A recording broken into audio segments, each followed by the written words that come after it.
Bismillahirrahmanirrahim. Assalamualaikum warahmatullahi wabarakatuh. Shalom, Om Swastiastu, Namo Buddhaya, Salam Kebajikan. Selamat sejahtera bagi kita semua. Puji dan syukur kita panjatkan kehadiran Allah Subhanahu wa taala karena pada pagi ini kita masih diberikan kesehatan dan kekuatan sehingga kita masih dapat menghadiri acara sosialisasi dengan tema perspektif hukum perdata mengenai pernikahan dini di masa pandemi. Shalawat serta salam semoga tetap terlimpahkan kepada junjungan kita Nabi Allah Muhammad SAW yang telah membawa dan menuntun umatnya dari zaman kegelapan jahiliyah ke zaman terang benderang yang penuh dengan cahaya Islami. Dan tentunya yang kita harapkan syafaatnya besok di yaumul akhir. Amin amin ya Allah. Baiklah, kepada rekan-rekan yang dirahmati Allah, selanjutnya akan saya berikan kepada moderator yang akan memimpin acara pada hari ini. Terima kasih kepada MC yang telah membuka acara kita pada pagi hari ini. Baiklah, hadirin yang terhormat, saya Sela Erzana selaku moderator yang akan memimpin jalannya acara pada pagi hari ini. Sebelum memasuki inti acara, izinkan saya menyampaikan susunan acara serta tata tertib berlangsungnya acara pada pagi hari ini. Susunan acara menyanyikan lagu Indonesia Raya, pembacaan doa, kata sambutan, pemaparan isi materi, sekaligus diskusi tanya-jawab. Penutup. Tata tertib, para narasumber diberikan waktu 30 menit untuk menyampaikan materinya. Para peserta diwajibkan mengaktifkan kamera. Para peserta dilarang menghidupkan mikrofon selama sesi penyampaian materi berlangsung. Para peserta diwajibkan untuk berpakaian sopan dan rapi. Peserta diharapkan menjaga proses webinar yang berlangsung tetap kondusif dan saling menghormati sampai acara selesai. Mikrofon dapat diaktifkan selama sesi tanya-jawab. Peserta diwajibkan membuat format nama lengkap, asal daerah, instansi, atau sekolah. Baiklah, kita masuki aja acara yang pertama, yaitu menyanyikan lagu Indonesia Raya. Hadirin yang berbahagia, mengawali acara ini, marilah bersama kita menyanyikan lagu Kebangsaan Indonesia Raya. Hadirin dimohon untuk dapat duduk dalam posisi tegak.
Baiklah, selanjutnya pembacaan doa yang akan dibacakan oleh rekan kita Rizkio. Pada Rizkio dipersilakan.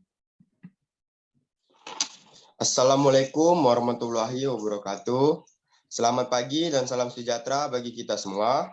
Sebelum memulai acara webinar hari ini, marilah kita tundukkan kepala dan hati kita sejenak untuk bermunajat sekaligus memohon ampunan kepada Allah Subhanahu wa taala. Semoga acara ini berjalan dengan baik. Alhamdulillahirabbil alamin wassalatu wassalamu ala asrofil anbiya'i wal mursalin wa ala alihi washabihi ajmain. Ya Allah, Tuhan yang Maha Rahmanu ya Rahim, Engkaulah Tuhan pemilik segala apa yang ada di langit dan di bumi, yang Maha Kuasa atas segala sesuatu. Jiwa dan raga ini hadir menyerahkan kepasrahan diri atas kehendak dan ridho-Mu. Mohon ridhoilah acara webinar yang kami laksanakan ini untuk mengharapkan rahmat dan ridho-Mu, agar kegiatan ini berjalan dengan lancar dan bermanfaat bagi kami yang hadir dan dapat memberi sumbangsi terbaik bagi bangsa dan negara ini, serta untuk pengembangan ilmu pengetahuan di negeri ini. Karenanya ya Allah, Tuhan yang agung, lancarkanlah acara kami ini. Berkahilah, penuhilah pertemuan ini dengan kebaikan dan ilmu yang bermanfaat bagi kami yang hadir. Ya Allah, Tuhan yang Maha Pemurah, bukakanlah pikiran kami, sucikan hati dan jiwa kami, agar mudah menerima dan melaksanakan sesuatu yang baik yang akan dihasilkan dari kegiatan ini. Berikanlah kepada kami buah pikir dan ide cemerlang untuk membangun bangsa dan kampus kami Universitas Maritim Raja Ali Haji. Berikanlah kami kekuatan dan kesungguhan untuk selalu berbuat baik, berkarya dan berprestasi. Rabbana taqabbal minna tawwabur rahim. Rabbana atina fid dunya hasanah wa fil rabbika rabbil izzati amma yasifun. Wa sallallahu alal mursalin walhamdulillahi rabbil alamin.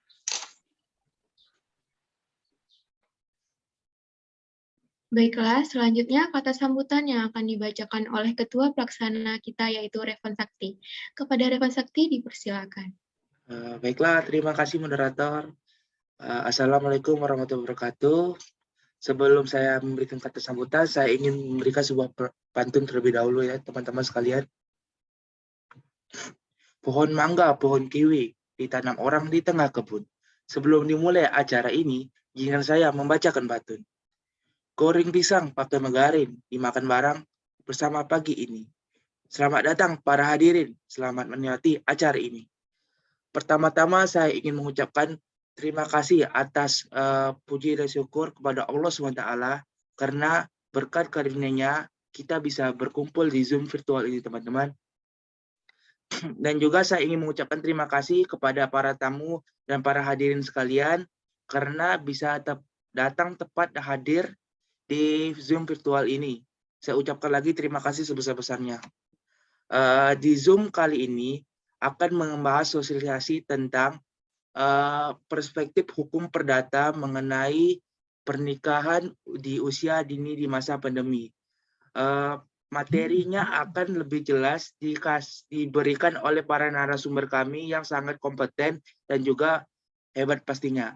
Ada dua narasumber utama kami, yaitu ada Bapak Iwan Kurniawan yang berprofesi sebagai advokat. Terima kasih Pak Iwan Kurniawan sudah datang untuk menjadi narasumber kami. Ada Abang Muhammad Kanafi, seorang tokoh muda. Terima kasih Abang Muhammad Kanafi sudah datang di acara sosialisasi kami. Saya berharap dengan mengikuti sosialisasi ini dengan sungguh-sungguh, teman-teman dan para tamu sekalian, baik itu Bapak dan Ibu, dapat mendapatkan ilmu yang berguna dan bermanfaat pastinya. Bagi Bapak dan Ibu yang merasa ada hal-hal yang menjanggal atau yang kurang berkenan di bagian materi, bisa ditanyakan kembali di sesi tanya jawab ya Bapak Ibu sekalian. Di akhir kata saya ucapkan terima kasih lagi kepada para teman-teman panitia sekalian, karena dengan kalian acara ini bisa berjalan sebagai baik mana mestinya ya teman-teman. Terima kasih sekali. Akhir kata saya akhiri dengan sebuah pantun, yaitu pergi memancing ke Sungai Sula, nilai dipancing di hari senja. Salam undur diri dari saya untuk teman-teman semua. Terima kasih sekalian. Assalamualaikum warahmatullahi wabarakatuh. Saya kembalikan ke moderator. Terima kasih kepada Revan. Selanjutnya, pemaparan isi materi sekaligus diskusi dan tanya jawab. Baiklah para hadirin yang berbahagia, alangkah baiknya sebelum kita melangkah pada sesi penyampaian materi, saya akan memperkenalkan narasumber pada pagi hari ini. Karena ada istilah tak kenal maka tak sayang, maka langsung saja kita perkenalkan narasumber kita yang pertama, yakni Bapak Haji Iwan Kurniawan, SHMH MSI, selaku advokat. Terima kasih kepada Bapak Iwan atas kehadiran dan kesediaannya menjadi narasumber kita pada pagi hari ini. Selanjutnya, narasumber kedua kita merupakan salah satu tokoh anak inspiratif peduli terhadap perlindungan anak, yakni Saudara Muhammad Kanafi. Kami sangat berterima kasih atas kesediaan Saudara Kanafi menjadi narasumber pada acara pagi hari ini. Baik, para hadirin yang berbahagia, kita akan melanjutkan sesi acara kita yang selanjutnya, yakni menayangkan gambaran secara umum tentang pernikahan ini. Baiklah, langsung saja kita sama-sama saksikan persembahan video dari kami.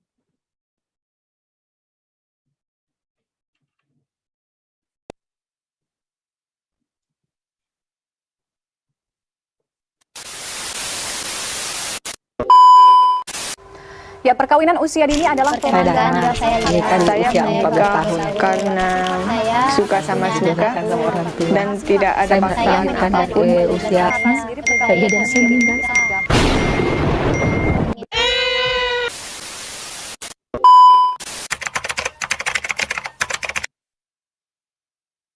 Undang-Undang Republik Indonesia Nomor 16 Tahun 2019 tentang perubahan atas Undang-Undang Nomor 1 Tahun 1974 tentang perkawinan telah menaikkan batas minimal usia untuk menikah apabila pria dan wanita sudah mencapai umur 19 tahun. Aturan tersebut pun dibuat dengan tujuan mencegah terjadinya pernikahan dini. Namun, meski undang-undang tersebut terdapat isi yang menjelaskan bahwa ketentuan umur sebagaimana yang telah dimaksud, di dalam undang-undang tersebut pun telah menyatakan bahwa orang tua kedua pihak dapat meminta dispensasi kepada pengadilan agama dengan alasan yang sangat mendesak. Oleh sebab itu, selama pengadilan agama menyetujui bukti-bukti pendukung, isi dari ayat 2 tersebut dapat menyebabkan angka pernikahan dini yang melonjak. Lantas siapa yang patut dirugikan dalam hal ini? Adalah para perempuan. Usia pernikahan yang terlalu muda bagi perempuan membuat mereka rentan menjadi korban. Ancaman eksploitasi hingga kekerasan kerap menghantui para perempuan yang telah menikah saat usia dini. Pernikahan usia dini adalah pelanggaran dasar hak asasi anak.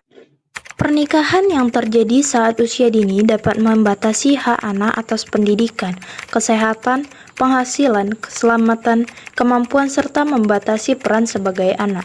Dari sisi kesehatan sendiri, pernikahan dini dapat berdampak buruk terhadap anak karena belum adanya kesiapan organ tubuh untuk mengandung serta melahirkan. Dampak fisik ini tidak hanya terjadi kepada ibu saja, tetapi juga akan berdampak untuk anak itu sendiri, karena anak yang akan dilahirkan pada usia yang masih sangat rentan dapat menyebabkan anak tersebut akan terlahir prematur atau berat badan yang rendah. Selain berdampak secara fisik, pernikahan dini akan berdampak secara mental yang akan meningkatkan angka kasus perceraian serta meningkatnya kasus KDRT. Pernikahan dini juga dapat terjadi karena kurangnya perhatian orang tua, adanya faktor budaya, serta karena adanya faktor sosial dan ekonomi. Oleh karena itu, pentingnya edukasi sejak dini mengenai pernikahan dini yang akan dilakukan oleh orang tua serta anak itu sendiri.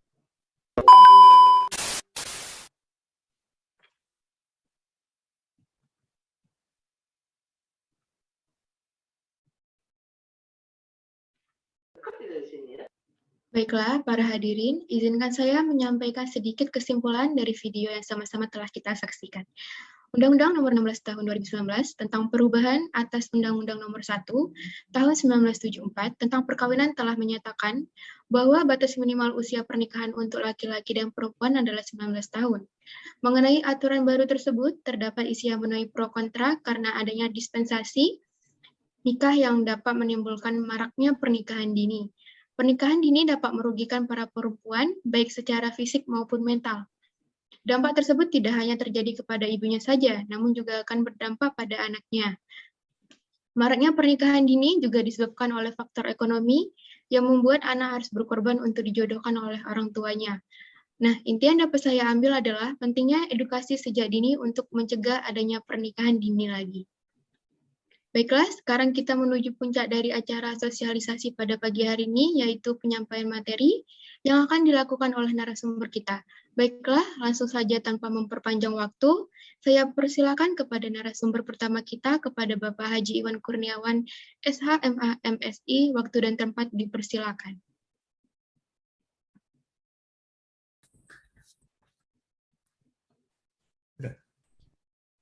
Langsung. Assalamualaikum warahmatullahi wabarakatuh. Selamat pagi, salam sejahtera dan bahagia buat kita semua. Yang mana pada pagi hari ini kita diberikan kesempatan oleh Allah Subhanahu wa Ta'ala, Tuhan Yang Maha Esa, untuk dapat bertemu di ruang Zoom meeting yang diselenggarakan oleh adik-adik mahasiswa dari FISIP Universitas Maritim Raja Ali Haji. Oleh karenanya, untuk tidak memperpanjang waktu, kami langsung saja dalam memberikan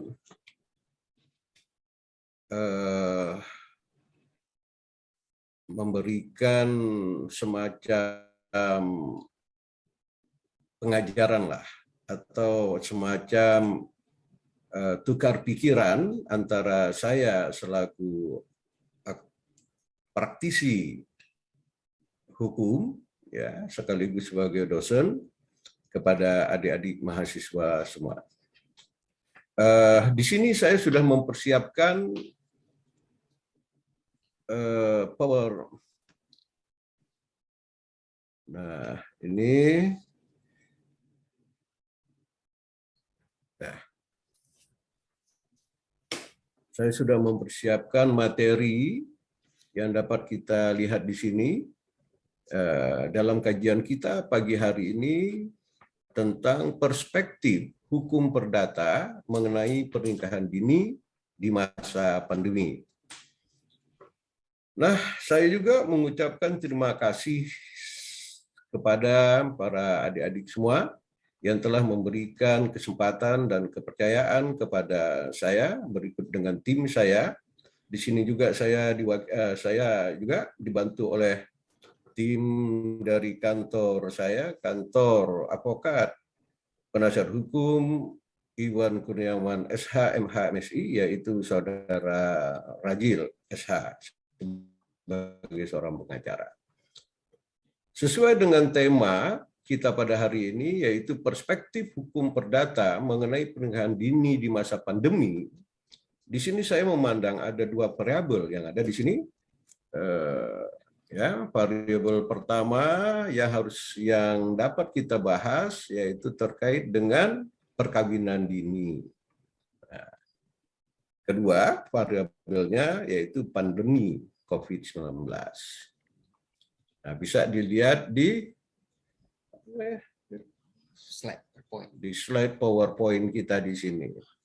Kemudian variabel perkawinan dini, coba diklik, ada nggak apanya? Nggak ada ya. Selanjutnya subbahasan kedua kita masuk kepada peraturan tentang perkawinan. Nah di sini ketika tadi kita dapat melihat bahwa adik-adik itu sudah memaparkan melalui video, cuplikan video terkait dengan undang-undang perkawinan. Ya. Tetapi kita dalam hal ini, kita jangan lupa bahwa negara kita adalah negara hukum. Nah, dan kita memiliki konstitusi sebagai negara hukum yang diatur dalam Undang-Undang Dasar 1945 yang sudah diamandemen. Itu menjadi dasar dari apa yang kita buat ya sebagai warga negara Indonesia. Yang mana di dalam Undang-Undang Dasar 45 pasal 28 ya. Pasal 28 huruf B itu coba dibuka ya.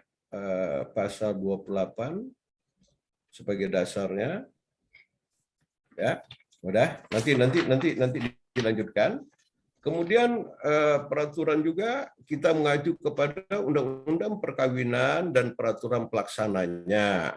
Selanjutnya ada peraturan tentang COVID-19, kemudian ada Undang Perlindungan Anak, dan ada kita mengacu juga dengan KUH Perdata. Itulah saya kira yang menjadi dasar dari pembahasan kita pada pagi hari ini.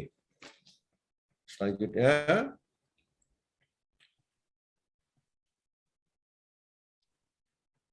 ya, nah, latar belakang.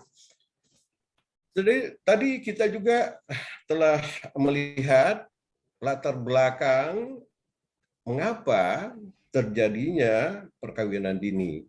Ya, di sini saya juga memberikan sedikit latar belakang di dalam pembahasan kita pada pagi hari ini. Idealnya perkawinan itu diberlangsungkan oleh orang-orang yang sudah dewasa dan atau orang-orang yang sudah dianggap dewasa menurut undang-undang dalam melangsungkan perkawinan. Namun, berdasarkan fakta yang ada, ternyata terdapat orang-orang yang melangsungkan perkawinan tetapi belum dewasa atau belum cukup usia untuk melangsungkan perkawinan menurut undang-undang. Sementara berdasarkan Konstitusi RI Undang-Undang Dasar 45, membentuk keluarga merupakan salah satu hak asasi manusia bagi setiap warga negara Indonesia.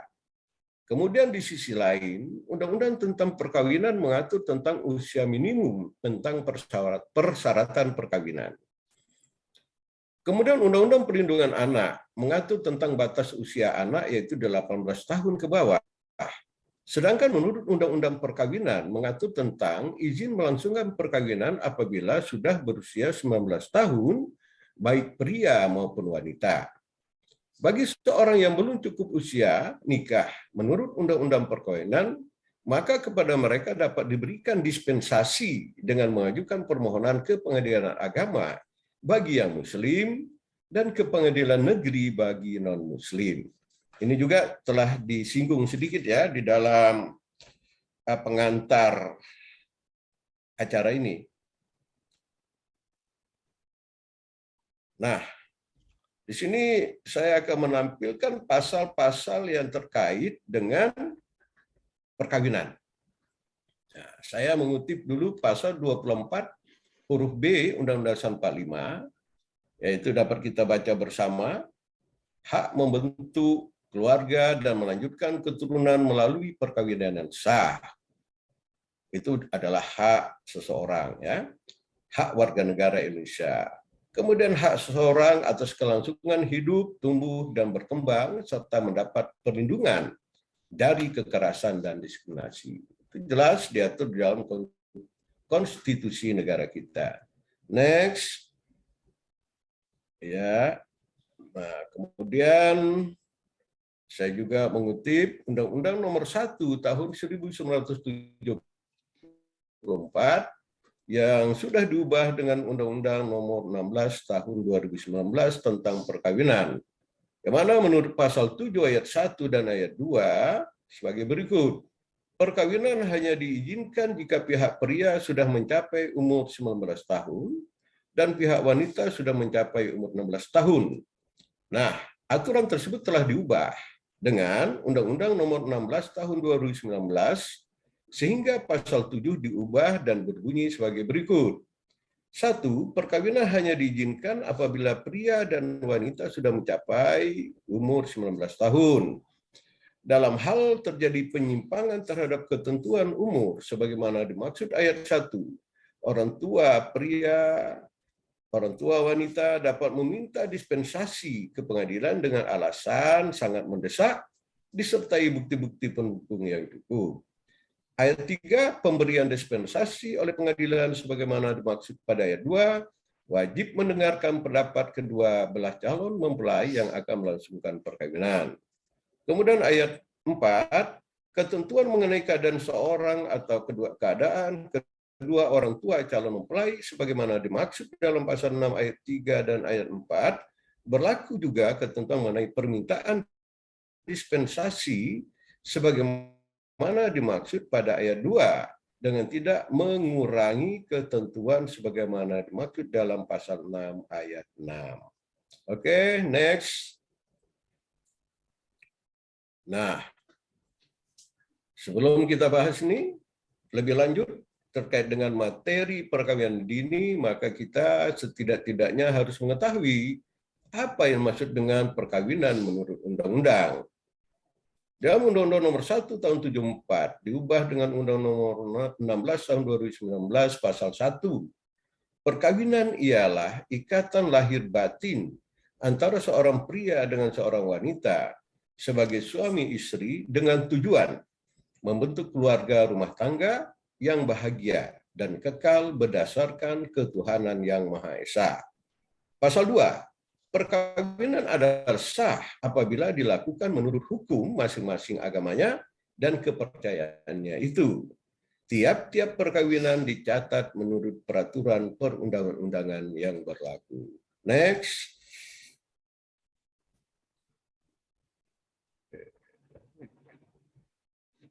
Udah definisi. Nah, undang-undang.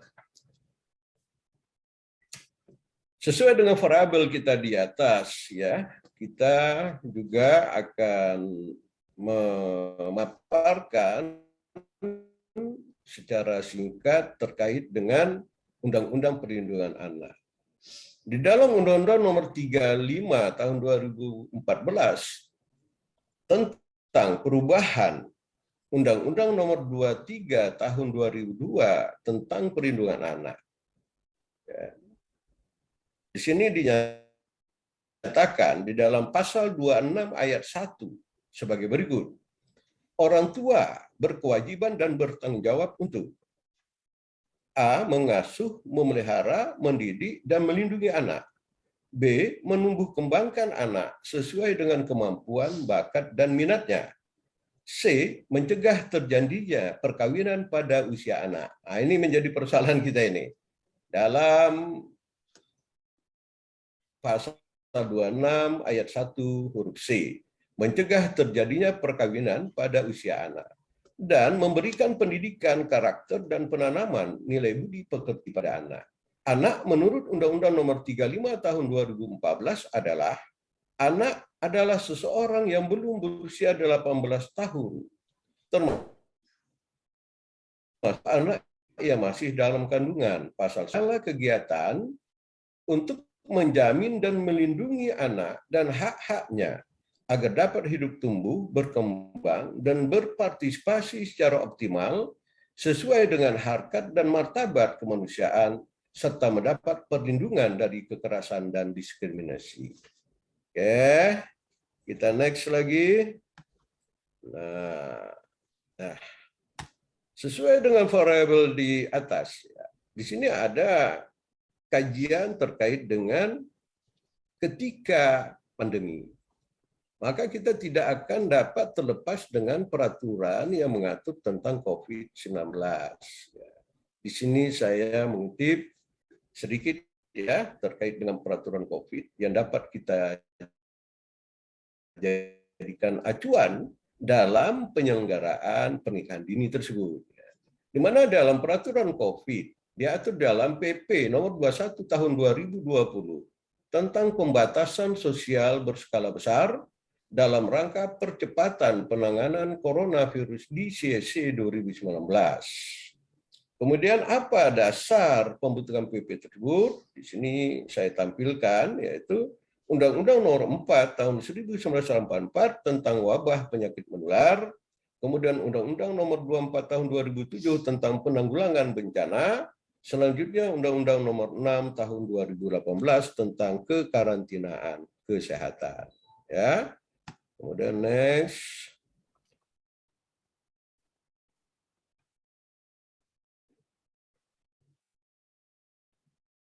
Udah. Nah, ini tadi dispensasi perkawinan. Nah, dispensasi tentang perkawinan itu dapat di dalam prakteknya kita dapat mengacu kepada PERMA, Peraturan Mahkamah Agung RI Nomor 5 Tahun 2019. Ya, yang mana di dalam PERMA tersebut tujuan ditetapkannya pedoman permohonan dispensasi kawin adalah untuk menerapkan asas sebagaimana dimaksud pasal 2, yaitu asas kepentingan terbaik bagi anak, asas hak hidup dan tumbuh kembang anak, asas penghargaan atau pendapat anak, asas penghargaan harkat dan martabat manusia, asas non-diskriminasi, kesetaraan gender, asas persamaan di depan hukum, asas keadilan, asas kemanfaatan, dan asas kepastian hukum. Ingat, asas-asas tersebut di atas itu semuanya mengacu pada Undang-Undang Dasar 1945 sebagai konstitusi negara Kesatuan Republik Indonesia. Kemudian menjamin pelaksanaan sistem peradilan yang melindungi hak anak.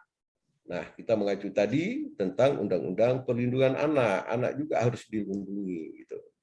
Kemudian ayat nomor 3 meningkatkan tanggung jawab orang tua dalam mencegah perkawinan anak. Nah, tadi kan sudah disebutkan pada pasal 26 ayat 1 huruf C Undang-Undang Perlindungan Anak. Ya, sedapatnya dicegah perkawinan dini itu. Kemudian angka keempat, mengidentifikasi ada atau tidaknya paksaan yang melatar belakangi pengajuan permohonan dispensasi kawin. Nah, di sini nanti dapat dilihat dalam perkembangan ketika mengajukan permohonan dispensasi di muka pengadilan. Kelima, mewujudkan standarisasi proses mengadili permohonan dispensasi kawin di pengadilan. Kemudian, next. Nah, selesai dan terima kasih. Untuk selanjutnya saya membuka sesi tanya jawab. Apabila mungkin ada dari para peserta webinar ini yang ingin langsung bertanya jawab terkait dengan materi atau tema kita pada hari ini. Dan saya tutup dengan Assalamualaikum warahmatullahi wabarakatuh.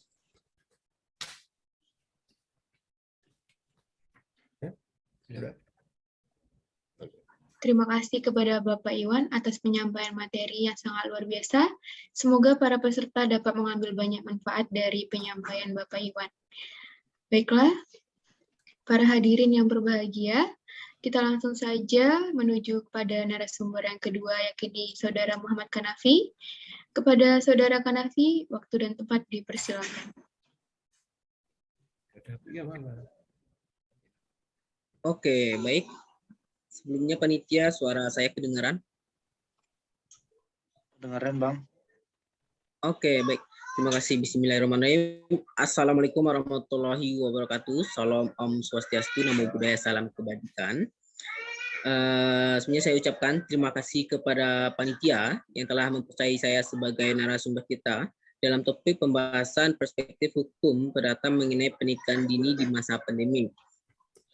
Dan saya juga tanpa mengurangi rasa hormat Bapak Haji Iwan Kurniawan SH/MH MSI sebagai advokat. Sebelumnya teman-teman telah mengetahui saya dari tokoh anak inspiratif peduli terhadap perlindungan anak, tapi mungkin bingung ya dari lembaga mana atau instansi mana. Sedikit penjelasan, Nafi juga dulu sebenarnya adalah juga mantan ketua pengurus Forum Anak Kota Padang dan juga sampai sekarang adalah juga youth advocate dari Rwandu Foundation atau Ruang Anak Dunia, yang juga fokus dalam membahas permasalahan isu-isu anak yang ada di Sumatera Barat maupun lingkungan Indonesia. Tadi dari penjelasan Bapak Haji Iwan Kurniawan sudah saya rasa sudah sangat komplit, sudah sangat lengkap karena beliau sudah menyinggung tentang undang-undang usia anak dari Kemen PPA dan perubahan hukum dari Undang-Undang 16 tahun 2019 sudah sangat lengkap bagi saya. Mungkin saya sebagai narasumber kedua hanya mengulas kembali bagaimana perspektif atau pandangan kita dari Forum Anak Padang atau dari anak muda yang ada di Sumatera Barat maupun tingkat Indonesia. Mungkin bisa dari panitia minta tolong menampilkan PPT atau PowerPoint dari saya. Sebenarnya mohon maaf ya, tidak menggunakan laptop Bapak dan mahasiswa, teman-teman, karena ada beberapa halangan yang menggunakan laptop. Mungkin bisa panitia minta tolong tampilkan PPT dari saya.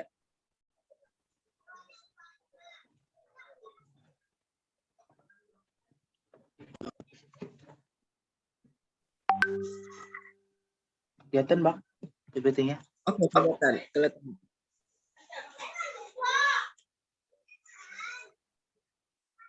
Oke, terima kasih ya. Tadi sebelumnya dari Bapak Iwan Kurniawan juga sudah menjelaskan ya pernikahan usia anak itu bagaimana, dan kita sebelumnya juga mempersamakan perspektif apa sih itu perkawinan di usia anak. Kalau tadi dari menurut pasal 1 Undang-Undang Nomor 1 1974 telah melakukan revisi atau perubahan, perkawinan adalah ikatan lahir batin antara seorang pria dan wanita sebagaimana suami istri dengan tujuan membentuk keluarga atau rumah tangga. Sedangkan menurut di PPT saya yang ada di depan adalah pernikahan usia anak merupakan salah satu bentuk kekerasan dan eksploitasi terhadap anak karena melanggar sejumlah hak anak yang telah dijamin dalam Konvensi Hak Anak. Mungkin teman-teman semua mengetahui ya ada berapa jumlah hak-hak anak di Indonesia yang harus kita penuhi. Itu ada sekitar 31 hak anak menurut Kementerian Pemberdayaan Perempuan dan Perlindungan Anak. Terdapat 31 hak anak yang harus dipenuhi oleh orang tua maupun keluarga sekitarnya. Itu sudah dari 31 hak anak itu sudah terangkum dalam 4 golongan hak anak yang sebelumnya sudah dijelaskan juga oleh Bapak Haji Iwan Kurniawan. 4 golongan hak anak itu adalah yang pertama hak tumbuh kembang, yang kedua hak kesanggupan hidup atau hak pelindungan, yang ketiga adalah hak partisipasi. Jadi ada 4 hak yang wajib yang dipenuhi dulu. Karena kenapa dalam pernikahan usia anak ini sering terjadi di Indonesia, perlu teman-teman ketahui, di Indonesia adalah tingkatan kedua tingkat ASEAN setelah Kamboja yang menghasilkan pernikahan usia anak terbanyak di tingkat ASEAN. Tapi jika di tingkat di dunia, Indonesia merupakan urutan ke-37 penghasilan pernikahan usia anak. Ini adalah data menurut TPPKK atau Tim Penggerak Pemberdayaan dan Kesejahteraan Keluarga. Jika pernikahan usia anak ini masih terus terjadi di Indonesia, maka dampaknya atau impact-nya kepada anak tadi itu banyak, teman-teman. Yang pertama adalah hak atas kesehatannya juga bakal berdampak, hak atas pendidikannya juga berdampak, hak budaya, norma budaya, aspek ekonomi, aspek sosial, dan aspek hukum. Lanjut.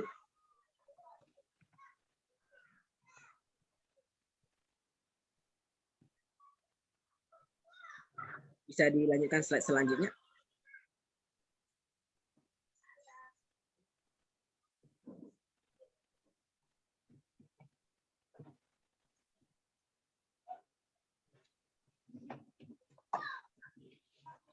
Yang ini Bang. Mungkin bisa Oke.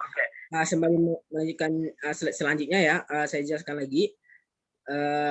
Jika kita membahas perkawinan usia anak, yang dinyatakan anak itu adalah dari usia 0 sampai 18 tahun. Itu dari dalam kandungan ibu sampai 18 tahun itu masih dikatakan usia anak. Makanya kenapa harus ada perubahan dari Undang-Undang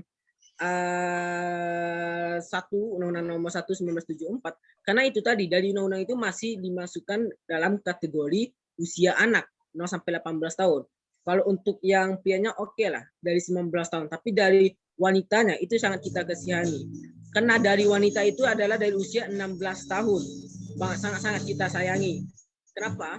Karena kalau wanita dari kecil telah mengalami kandungan yang besar, itu mereka belum sanggup untuk menyandangnya. Perkawinan usia anak seperti tampilan saya di depan, perkawinannya setidaknya salah satu pihak anaknya adalah masih di usia anak 18 tahun, seperti saya jelaskan tadi ya. Yang kedua, penetapan usia anak didasari kepada kesimpulan ahli bahwa individu di bawah 18 tahun tidak bisa dimintakan pertanggungjawaban penuh atas keputusan yang telah diambilnya dalam hidup. Yang ketiga, terdapat faktor lain membuat mereka tidak siap untuk menikah, seperti tingkat perkembangan fisik, emosionalnya belum siap, seksualnya pun belum siap, bahkan dari segi psikologinya pun belum siap. Kurangnya informasi mengenai pilihan hidup orang yang tersebut. Nah, saya yakin dari forum anak kami dapat mendapatkan data kenapa bisa terjadinya usia pernikahan anak. Yang pertama, kurangnya pemahaman mereka. Yang kedua, mereka tidak terlalu mengetahui apa nanti dampak dari si ibu dan anaknya nanti untuk kedepannya. Bisa dilanjutkan selanjutnya. Nah, kita sekarang membahas kembali hak anak dan kewajiban orang tua dalam pasal 59A Undang-Undang 35 tahun 2014. Sebagaimana dalam pasal 28B ayat 2 Undang-Undang 1945 telah disebutkan, setiap anak berhak atas kelangsungan hidup, tumbuh, dan berkembang, serta berhak atas perlindungan dari kekerasan dan diskriminasi. Seperti dalam 4 terangkuman yang telah saya sebutkan tadi ya teman-teman, hak hidup, tumbuh kembang, perlindungan, dan partisipasi. Seperti yang bisa kita lihat di PPT di depan teman-teman, dalam pasal 13 ayat 1 Undang-Undang 23 tahun 2002, setiap anak selama dalam pengasuhan orang tua, wali, atau pihak lain manapun yang bertanggung jawab atas pengasuhan berhak mendapatkan perlindungan dari perlakuan A. Yang pertama, diskriminasi. Yang kedua, eksploitasi, baik ekonomi maupun seksual. Yang ketiga, penelantaran. Yang keempat, kekejaman, kekerasan, dan penganiayaan. Yang selanjutnya yang terakhir adalah ketidakadilan dan perlakuan salah lainnya. Karena di Indonesia ini masih itu yang banyak terjadi teman-teman semua. Bahkan itu adalah salah satu acara kami dari Ruang Anak Dunia atau Ruang Indonesia bekerja sama dengan Forum Anak agar bisa menjadi pelopor dan pelapor di masyarakat Indonesia ini. Dalam pasal 26 ayat 1 Undang-Undang 23 tahun 2002, orang tua berkewajiban dan bertanggung jawab untuk yang pertama, mengasuh, memelihara, mendidik, dan melindungi anak. Yang kedua, menumbuh kembangkan anak sesuai dengan kemampuan, bakat, dan minatnya. Yang ketiga, mencegah terjadinya perkawinan pada usia anak. Pada pasal 63 Undang-Undang ayat 1 1974, wajib ada dispensasi saat wajib ada dispensasi saat di PN nanti. Nah, jadi gitu teman-teman. Kita menyamakan pandangan kita dari perkawinan usia anak apalagi di masa pandemi. Yang terakhir adalah di pasal 30 ayat 30 Undang-Undang 23 tahun 2002 menyatakan dalam hal ini orang tua wajib memiliki kewajiban terhadap dapat dilakukan tindakan pengawasan kuasa asuh orang tua dapat dicabut. Yang kedua, tindakan pengawasan terhadap orang tua atau pencabutan kuasa asuh dilakukan melalui penetapan pengadilan. Pencabutan kuasa asuh ini juga diatur dalam Undang-Undang Nomor 1 Tahun 1974 Pasal 49 jika lalai dengan kewajiban dan berlaku buruk. Nah, jadi gitu teman-teman. Karena sebelumnya di pasal 1 ayat 1974 telah mengalami revisi ya. Saya sudah sangat setuju itu. Tetapi dari kategori usianya masih dikatakan kalau menurut saya itu masih belum cukup matang di usia 19 tahun. Mungkin ada beberapa anak muda yang telah mampu atau matang dalam membangun rumah tangga yang baik. Lanjut selanjutnya.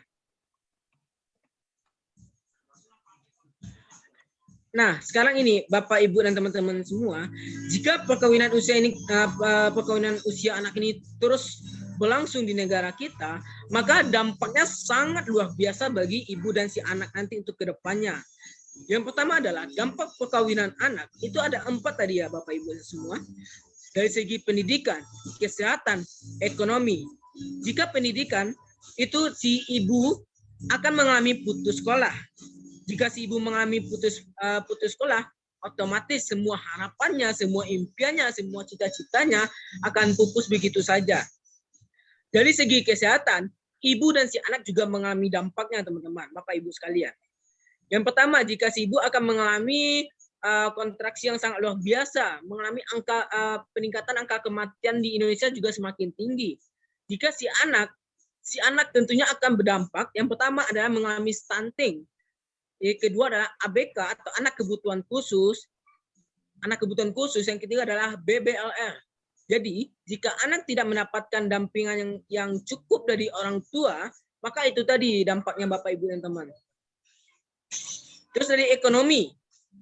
Dari orang tua, segi ekonominya juga belum mampan, belum cukup. Bisa dikatakan masih kategori belum siap untuk menghadapi keluarga yang harmonis atau yang baik. Karena itu tadi, mereka belum siap, mereka belum dikasih pembekalan atau pemahaman yang baik bagaimana menjadi keluarga yang baik sebenarnya. Nah, faktor yang sangat menjadi permasalahan di Indonesia yang mengalami peningkatan tinggi itu adalah KDRT, teman-teman. KDRT di tingkat Indonesia juga semakin meningkat atau kekerasan dalam rumah tangga. Kesehatan mental si anak pun juga bakal berdampak untuk si anak maupun si ibu. Selanjutnya, identitas anak tadi itu belum jelas, teman-teman. Karena kenapa? Dari segi si capil, dari pihak dinas capil juga belum bisa menetapkannya. Jika masih melakukan perkawinan usia anaknya, tapi kalau sudah di atas 19 tahun, oke, alhamdulillah masih bisa melakukan pengurusan identitas anak. Terus pola asuh salah ke anak, teman-teman, Bapak Ibu sekalian. Lanjut.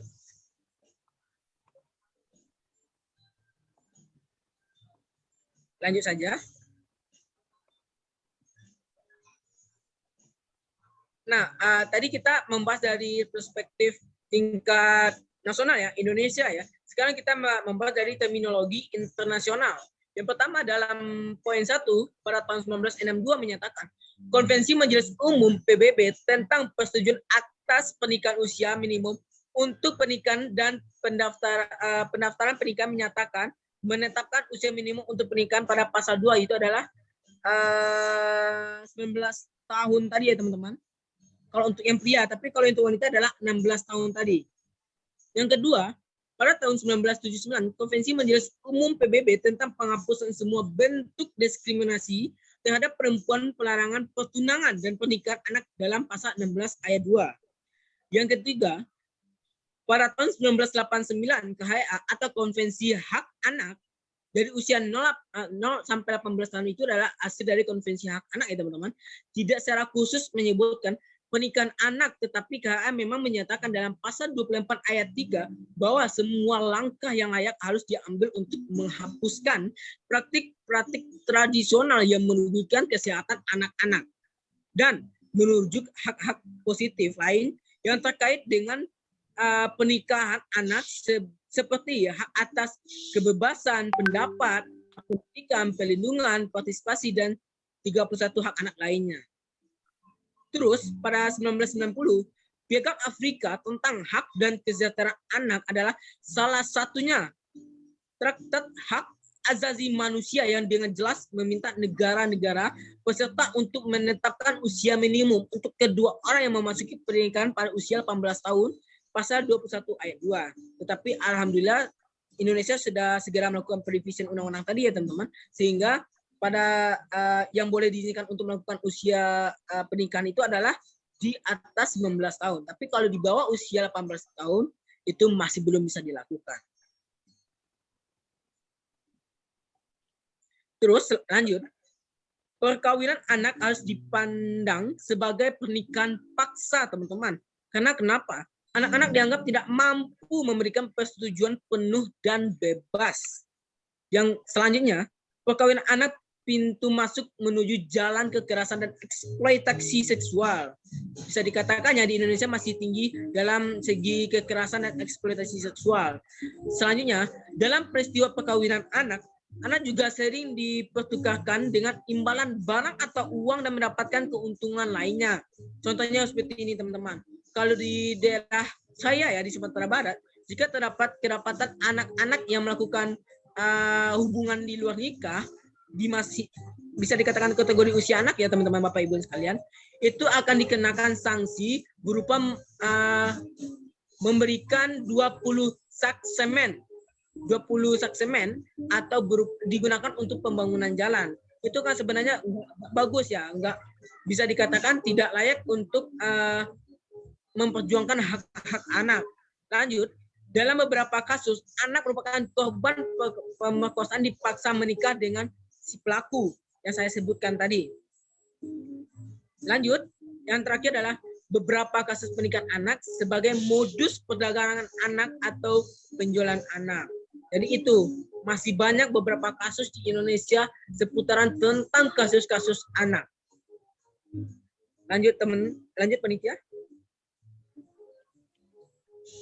Nah, kita lanjut ya. Menurut dari pandangan KUHP atau Kitab Undang-Undang Hukum Pidana, Undang-Undang 23 tahun 22, Undang-Undang 35 2014 dalam PA, tidak ditemukan pidana bagi para pihak yang terlibat dalam perkawinan usia anak.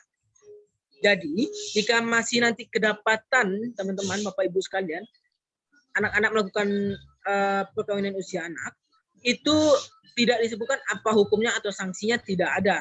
Tetapi anak tadi bakal diarahkan atau diberikan pemahaman kepada lembaga yang telah disiapkan oleh pemerintah kita. Seperti apa lembaganya? Itu adalah DP3AP2KB atau Dewan Perwakilan Pemberdayaan Perempuan dan Pelindungan Anak telah menyiapkan yang namanya adalah Puspaga atau Pusat Pelatihan Keluarga. Di situ anak-anak bisa juga nanti dibina bagaimana nanti menjalani pola asuh yang bagus, pola asuh anak dari segi psikologi juga telah disediakan karena sudah dipersiapkan oleh pemerintah kita di 12 provinsi yang ada di Indonesia Puspaga tersebut teman-teman Bapak Ibu sekalian. Lanjut. Nah, apa sih tantangan lain kita dalam memperjuangkan stop perkawinan usia anak? Itu adalah menurut peraturan Mahkamah Agung lain Perma nomor 5 tahun 2019 tentang dispensasi perkawinan. Tadi juga udah disinggung oleh narasumber sebelumnya ya. Oleh Bapak Haji Iwan Kurniawan sudah dibahas juga. Yang kedua adalah pencegahan dengan upaya pemenuhan hak anak secara maksimal 4 klaster hak anak. Jadi Bapak Ibu dan teman-teman semua, dari klaster hak anak ini memiliki banyak bagian klaster. Itu juga termasuk dalam klaster dari 31 hak anak. Selanjutnya, belum tersedia data sehingga sulit dalam merencanakan tindakan. Bisa melakukan irisan data angka putus sekolah, usia perkawinan di bawah 21 tahun, umur pertama melahirkan. Terus, perkawinan anak yang tidak tercatat secara agama saja sulit mendeteksinya, teman-teman. Karena kenapa tadi? Karena di Indonesia ini masih banyak melakukan perkawinan usia anak secara tidak terus terang melakukannya.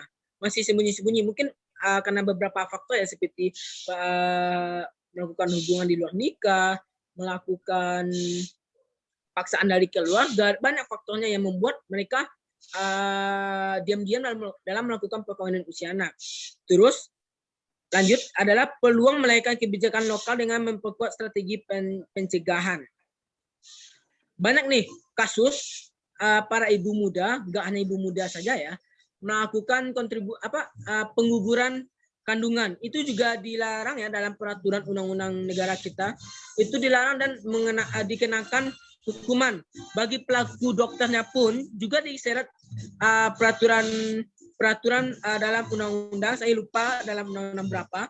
Pokoknya sudah disebutkan dalam pasal tersebut. Lanjut.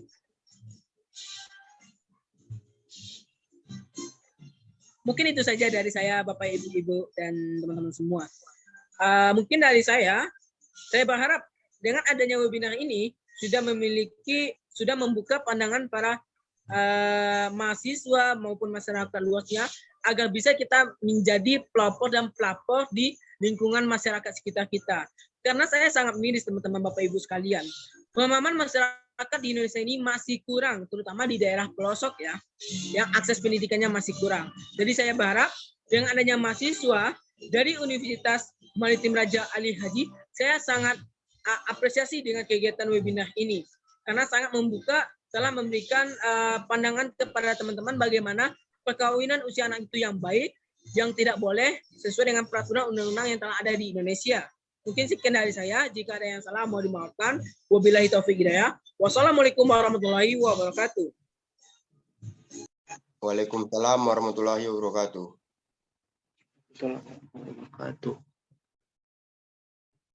Baik, terima kasih kepada Saudara Kanafi atas penyampaian materi yang luar biasa menarik. Diharapkan peserta nantinya dapat mengambil manfaat sebanyak-banyaknya yang telah disampaikan oleh para narasumber luar biasa kita ini. Kini tiba saatnya kita memasuki sesi tanya-jawab dengan ketentuan sebagai berikut. Peserta yang ingin bertanya dipersilakan menyebutkan identitasnya terlebih dahulu. Pertanyaan diajukan secara singkat, padat, dan jelas. Baik, langsung saja kita mulai sesi diskusi ini. Saya persilakan kepada para hadirin untuk bertanya.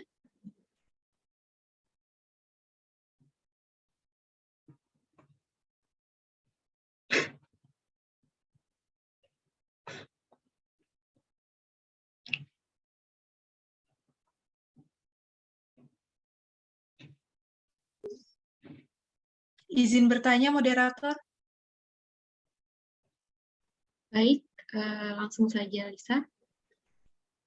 Baik, sebelumnya terima kasih atas kesempatannya. Perkenalkan, saya Lisa Ira dari Program Studi Ilmu Hukum Universitas Maritim Raja Ali Haji. Jadi, pertanyaan saya adalah, bagaimana jika pernikahan dini ini dilakukan karena tuntutan budaya atau adat istiadat? Apakah hal ini bisa dituntut dengan Undang-Undang Nomor 1 Tahun 1974 yang telah menyatakan bahwa batas usia menikah adalah 19 tahun? Terima kasih.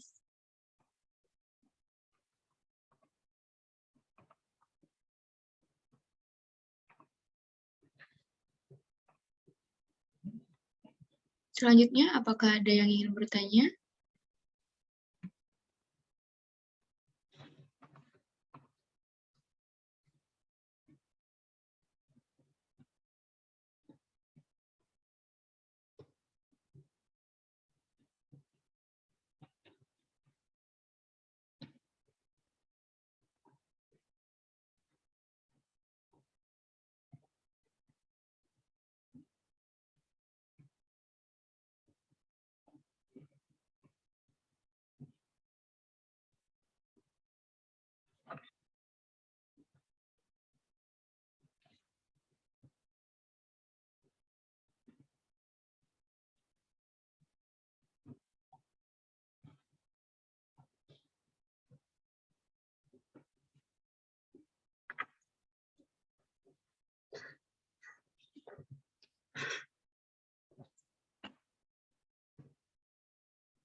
Izin bertanya, moderator. Boleh, sudah. Lanjut saja. Izin bertanya, moderator. Ya, boleh. Lanjut saja, Zulfani. Oke, sebelumnya saya perkenalkan, nama saya Zulfani dari kantor Kades Batu Kacang. Ini bertanya, kan biasanya dalam hubungan orang dewasa itu dan perkawinan itu sering terjadi keteledoran antara orang dewasa, sering terjadinya hamil di luar nikah. Apakah itu kalau ingin pernikahan itu dilakukan saat seorang wanita itu telah melahirkan, apakah itu boleh? Ajukan kepada siapa?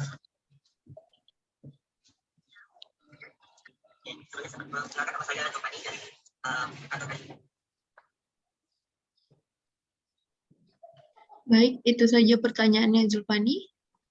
Iya. Baik, terima kasih. Apakah ada yang ingin bertanya lagi? Izin bertanya. Lanjut, Sandra Dewi.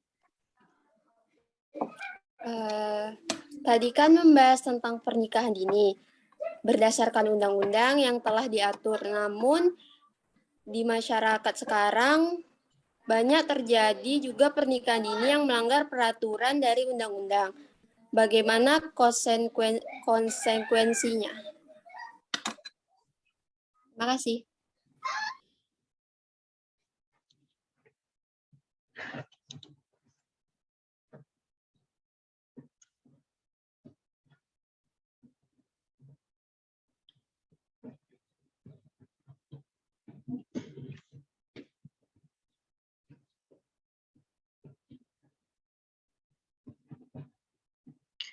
Baik, saya persilakan untuk kedua narasumber untuk menjawab pertanyaan yang telah ditanyakan. Mungkin untuk pertama kita persilakan terlebih dahulu kepada Bapak Iwan. Bapak Iwan dipersilakan. Ya, langsung ya. Ya, terima kasih kepada para peserta yang memberikan pertanyaan kepada kami sebagai narasumber. Dan sebelumnya saya juga ucapkan terima kasih kepada narasumber adik kita, siapa namanya? Si Hanafi ya. Ya, Hanafi. Ya, terima kasih ya, adik Hanafi ya. Iya, benar, Bu. Ya. Yang telah memberikan tambahan materi yang belum saya sampaikan di dalam PowerPoint saya tadi.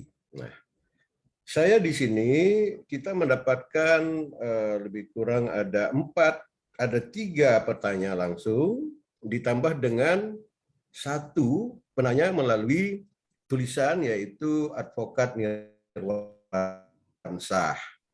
Untuk itu saya berterima kasih kepada para penanya yang telah berpartisipasi langsung ya di dalam acara webinar ini.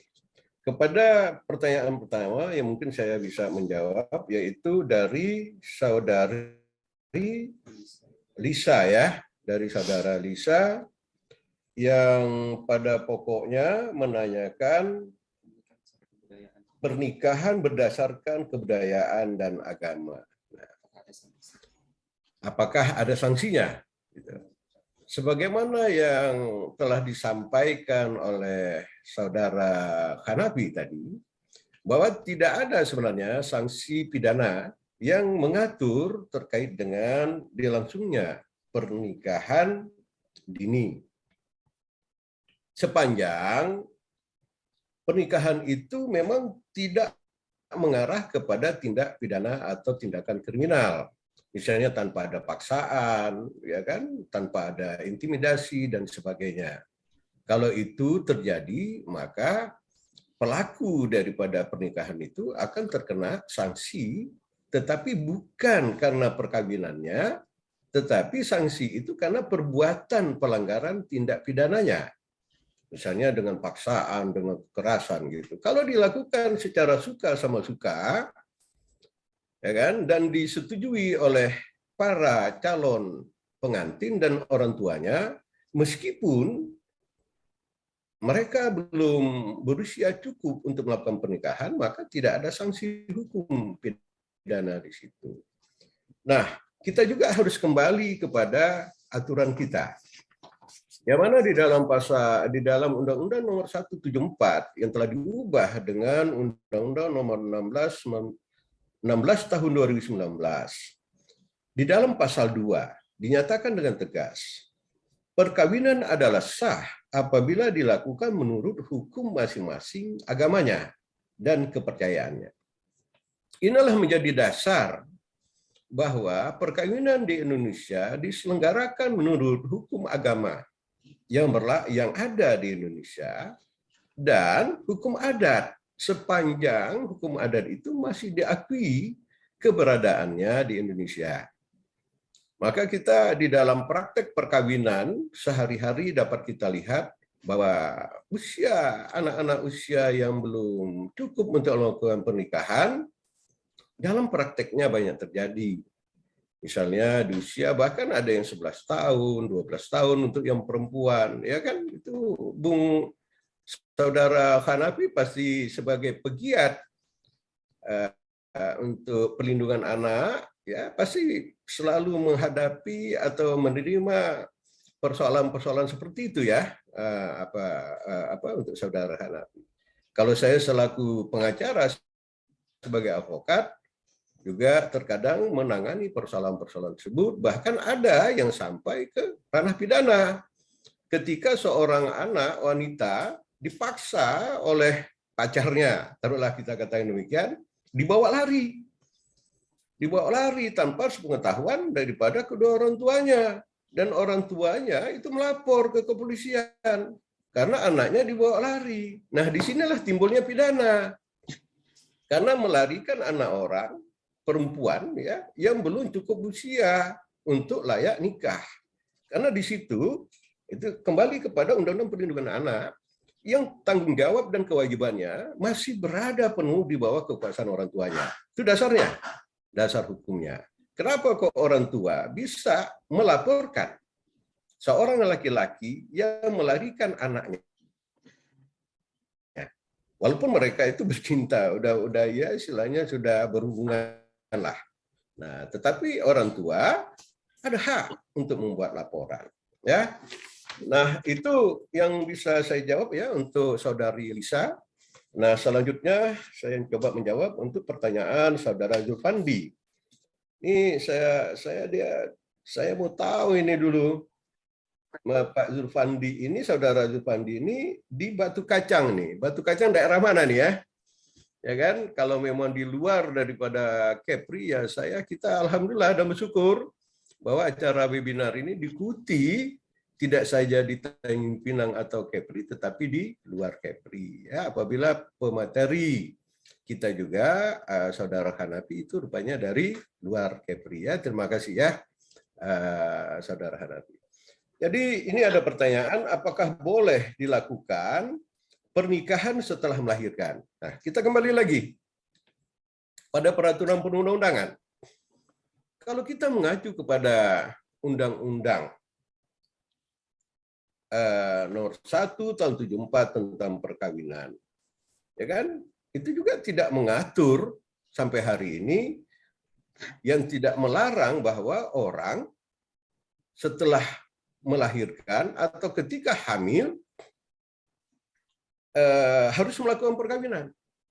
Tetapi ingat, sebagai warga negara Indonesia, sebagai penduduk Indonesia, kita masing-masing memiliki agama dan keyakinan sebagaimana diatur oleh konstitusi negara kita. Ya, negara kita itu menjamin setiap warga negaranya dalam beragama dan berkeyakinan. Ya kan? Jadi dalam hal ini sanksinya itu hanya moralitas, ya, dan sanksi agama. Ya, seseorang yang menikah apabila dilangsungkan pernikahan itu di luar daripada undang-undang perkawinan, sepanjang pernikahan tersebut sah menurut keyakinan agama dan kepercayaannya, maka itu banyak terjadi juga di dalam praktek sehari-hari di negara kita atau di daerah kita. Misalnya, anak ini belum cukup usia nih, ya kan? Tapi mereka tidak bisa mengajukan dispensasi. Ini saya juga tertarik nih terkait dengan persoalan ada, ya saya baca itu di daerah Sulawesi ya, seorang kakek yang ingin menikah dengan anak perempuan berusia 15 tahun, ya, tetapi akhirnya karena pihak keluarga mungkin tidak mau mengajukan dispensasi ke pengadilan, sehingga mereka nikah siri, nikah di bawah tangan terlebih dahulu. Agar apa? Agar perbuatan yang mereka telah lakukan itu, menurut tanda kutip, ya, mungkin tidak bertentangan dengan agama yang mereka anut atau mereka yakini.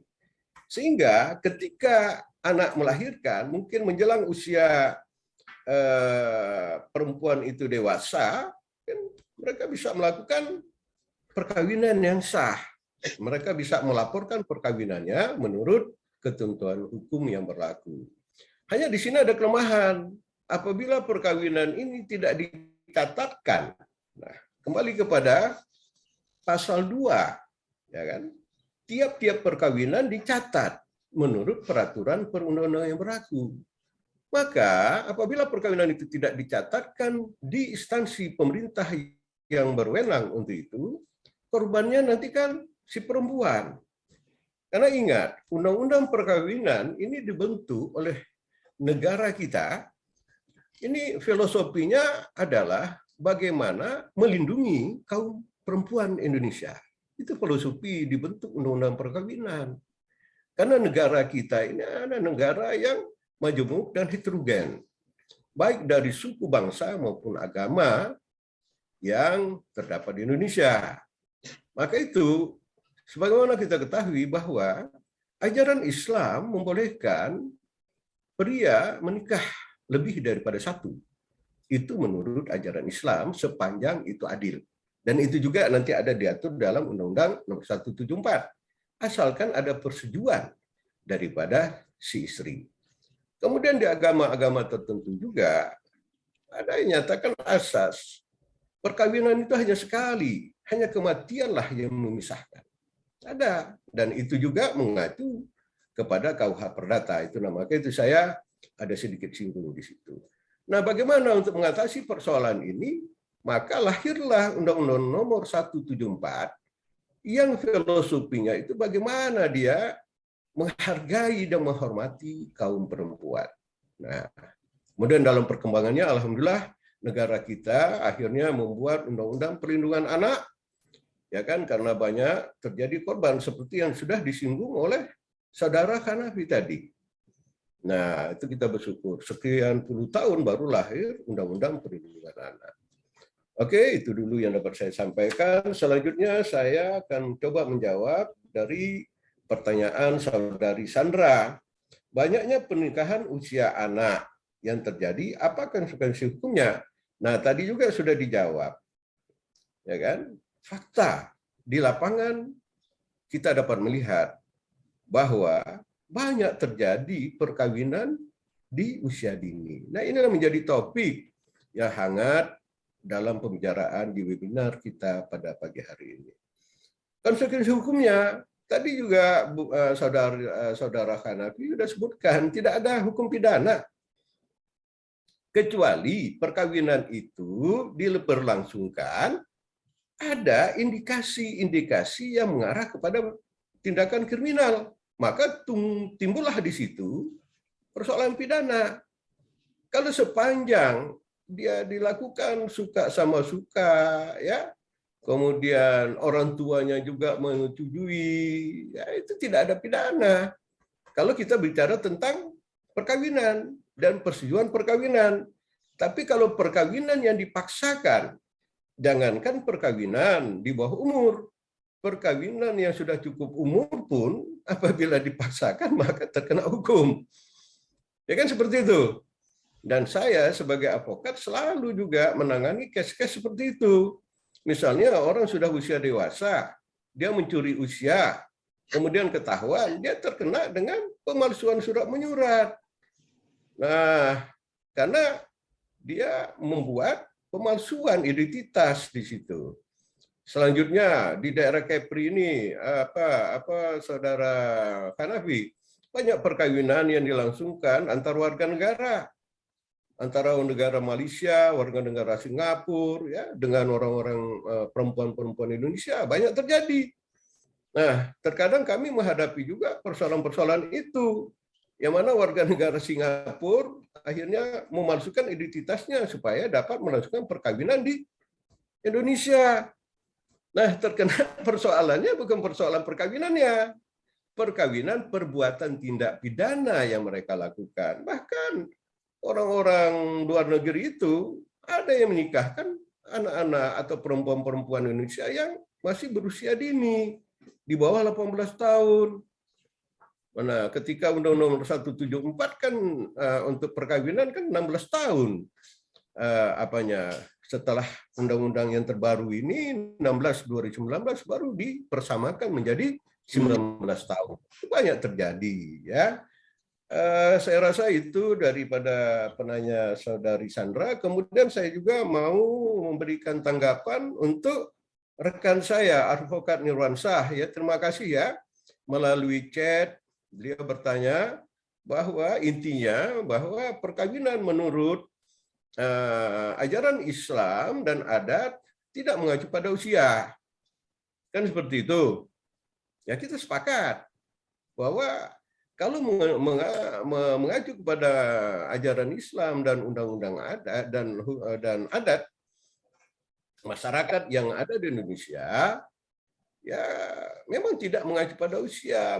Mereka mengacu kepada akil baligh bagi seorang laki maupun seorang wanita. Seorang wanita yang sudah akil baligh itu dapat melangsungkan perkawinan. Akil baligh ini bervariasi bagi setiap wanita. Nanti kita coba bertanya dengan adik-adik kita, ya kan? Yang wanita. Ada akil baligh di usia 11 tahun. Dan ada akil baligh juga baru terjadi di usia 12 atau 13 tahun. Bahkan ada seorang wanita yang akil balighnya timbul di usia 14 tahun. Ini masalahnya masalah psikologi, masalah gen dan sebagainya. Nah, itu kalau kita mengacu kepada karena itu sifatnya variasi, alangkah lebih baik. Dan sebagaimana yang saudara Hanafi katakan, bahwa banyak pertimbangan-pertimbangan kenapa undang-undang perkawinan menetapkan usia. Tidak mengacu kepada akil baligh. Begitu juga laki-laki. Kemungkinan mungkin akil baligh laki-laki itu timbulnya sangat bervariasi, ya kan? Mungkin ini perlu dilakukan penelitian. Mungkin si A akil balighnya dari seorang laki bisa 10 tahun, 11 tahun, 12, begitu juga wanita. Ini hal yang menarik juga sebenarnya untuk dilakukan penelitian, ya. Bung Hanafi ya, dengan peserta ya. Nah, saya rasa kemudian saudara rekan kita, saudara Nirwansyah juga menanyakan tanggung jawab. Jadi dia katakan lebih baik untuk dinikahkan. Ya, kita sepakat. Maka itu Undang-Undang Nomor 174, nah dari Undang-Undang Nomor 174 itu sudah memberikan sebuah kebijakan-kebijakan yang dapat ditempuh, ya kan, agar pernikahan itu dapat segera diberlangsungkan walaupun anak tersebut belum cukup usia. Nah, dengan adanya perubahan atas Undang-Undang Nomor 174 berubah menjadi Undang-Undang Nomor 16 Tahun 2019, selanjutnya Mahkamah Agung sebagai lembaga hukum tertinggi di Indonesia membuatlah peraturan Mahkamah Agung yang telah saya sampaikan tadi dan telah juga diperkuat oleh ulasan dari saudara Hanafi, ya, yaitu Perma Nomor 5 Tahun 2019. Di situ kan udah saya paparkan apa maksud daripada dikeluarkannya Perma. Ya, antara lain itu ya menerapkan asas sebagai asas-asas yang berlaku sebagai hak asasi anak yang saudara hadapi itu katakan mungkin lebih kurang 31 hak anak ya, kalau saya tidak salah dengar tadi. Jadi itu untuk melindungi anak semuanya. Ya, saya rasa itu yang dapat saya sampaikan. Terlebih dan terkurang saya mohon maaf ya. Sekian dan terima kasih. Ya. Baik, terima kasih kepada Bapak Kembali Iwan ke moderator. atas jawaban yang luar biasa. Semoga bermanfaat untuk para peserta. Selanjutnya, mungkin ada tambahan dari Saudara Kanafi untuk memberikan tanggapan atas pertanyaan yang sudah ditanyakan. Kami persilakan.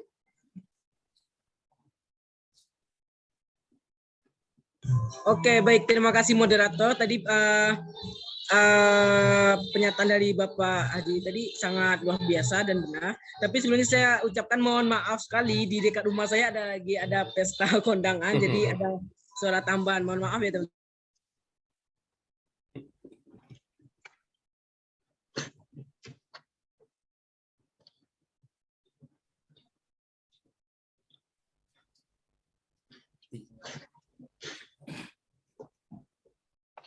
Segi budaya, mengingat Indonesia kita ini adalah negara yang kaya dengan budaya, ras, suku, dan agama.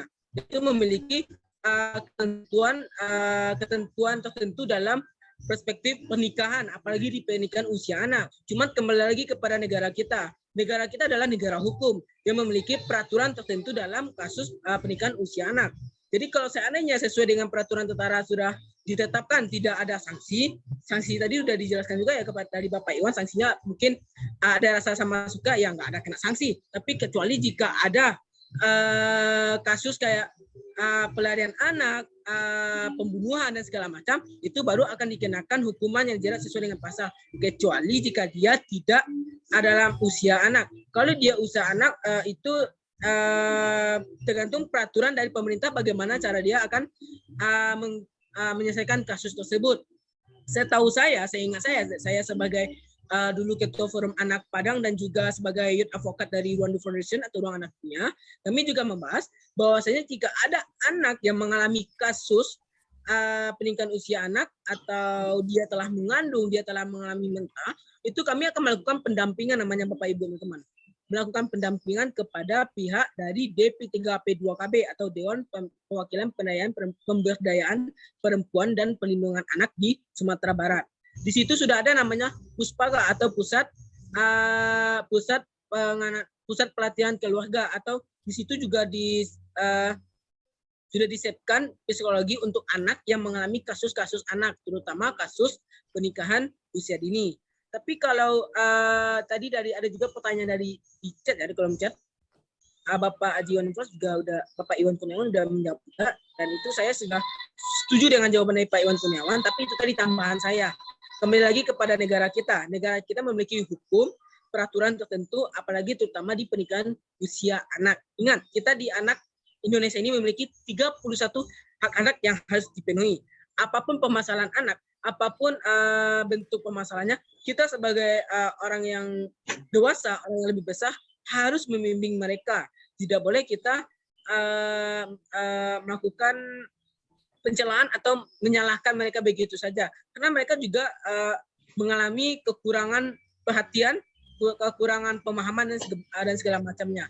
Maka karena itu, kita sebagai mahasiswa, anak muda yang akan diharapkan oleh generasi bangsa ini, kita harus bisa membawakan advokasi di Indonesia bagaimana nanti bentuknya perubahan pernikahan usia anak ini supaya tidak terjadi lagi peningkatannya, penambahannya.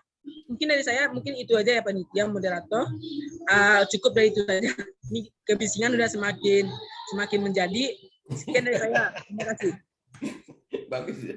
Kebisingan makin menjadi. Terima kasih kepada Saudara Kanafi atas jawaban yang luar biasa. Semoga bermanfaat untuk para peserta. Baik, sebelum penutupan acara, kita akan ada sesi foto bersama untuk para peserta, dimohonkan on cam. Terima kasih.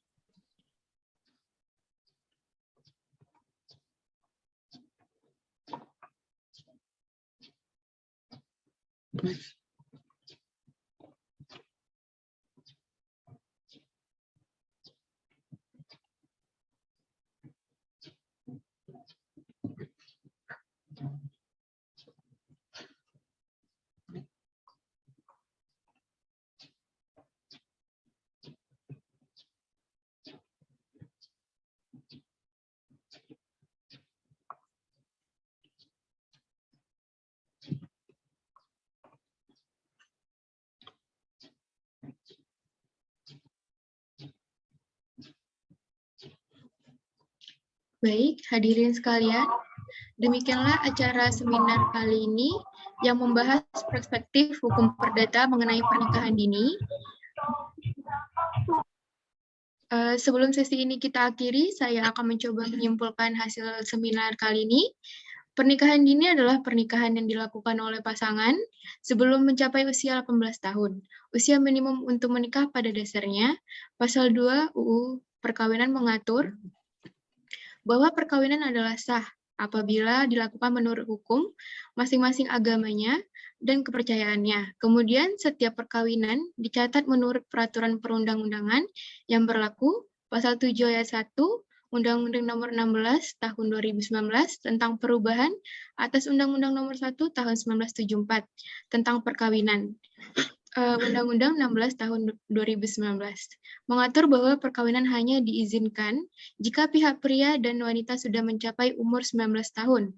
Dispensasi umur kawin meski pada dasarnya tidak diperbolehkan berdasarkan Pasal 7 ayat 2 Undang-Undang Nomor 16 Tahun 2019 masih dimungkinkan adanya penyimpangan terhadap ketentuan umur 19 tahun tersebut, yaitu dengan cara orang tua pihak pria dan wanita meminta dispensasi kepada pengadilan dengan alasan sangat mendesak disertai bukti-bukti pendukung yang cukup.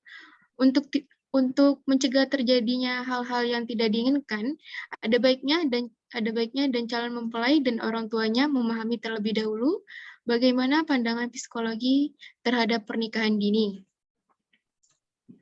Baik, para hadirin sekalian, sekali lagi kami mengucapkan terima kasih kepada para pemateri dan juga seluruh hadirin yang telah berpartisipasi dalam kegiatan seminar kali ini. Akhir kata, saya selaku moderator pamit undur diri, semoga kita dapat bertemu kembali dalam seminar lainnya. Terima kasih, wabillahi taufiq wal hidayah. Wassalamualaikum. Waalaikumsalam warahmatullahi wabarakatuh.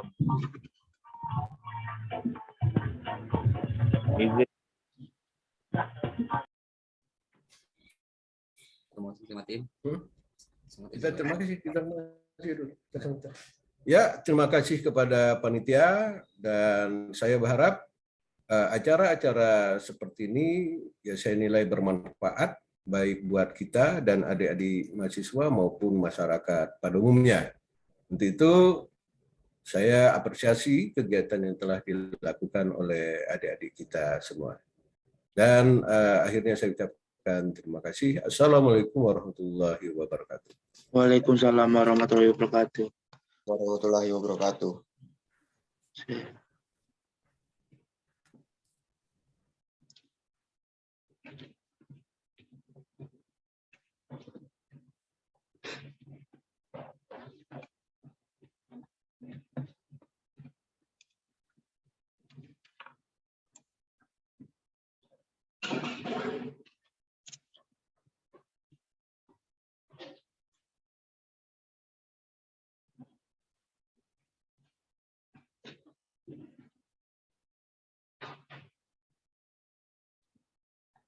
Oke, terima kasih untuk kepada Bapak Iwan Kurniawan dan juga Bang Muhammad Kanafi telah hadir di acara kami ini.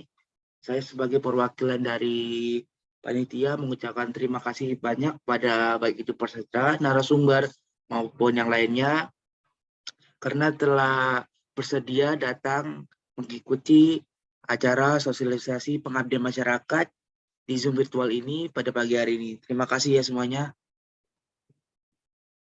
Baik, kepada para peserta boleh meninggalkan Zoom meeting atau live.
Apa nih?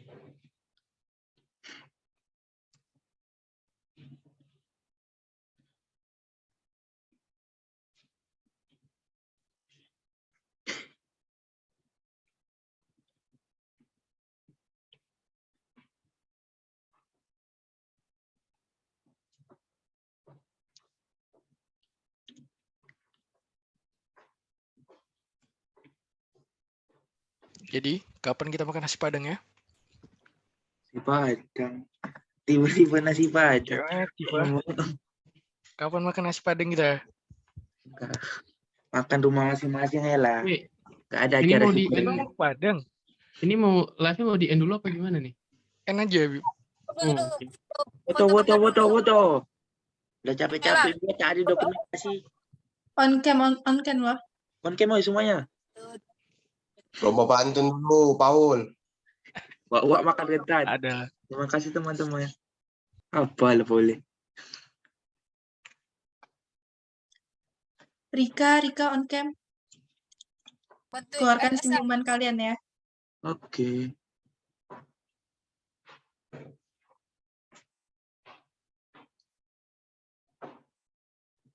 Udah siap belum nih? Mau aku SS nih? Sabar. Kamu Rika? Wow. Apa sih? Jelas tuh.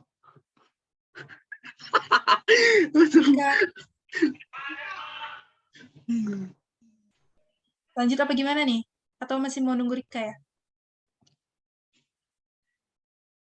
Rika tidur dulu. Rika kemana? Kayaknya kalau 01-an ya. Trianda. Itu tes siapa yang tes tuh? Habib. Oh, Habib. Iya. Trianda on cam Trianda. Dua device itu. Ainur. Yep. Dua device ya. Oke ya, aku SS ya. 1, 2, 3. Sekali lagi ya. Ulang apa enggak nih? Ulang. Apa? Udah SS. Mau ulang ya? Ulang. Siap. Salah. Formal dulu, nanti nggak formal ya. Ya, formal. Oke, udah. Ganti gaya. Gimana aku mau screenshotnya?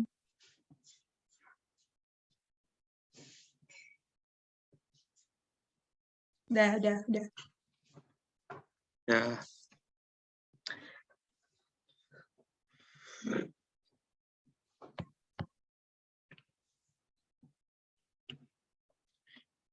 Siapa end kan meeting nih? Nih, live aja nih.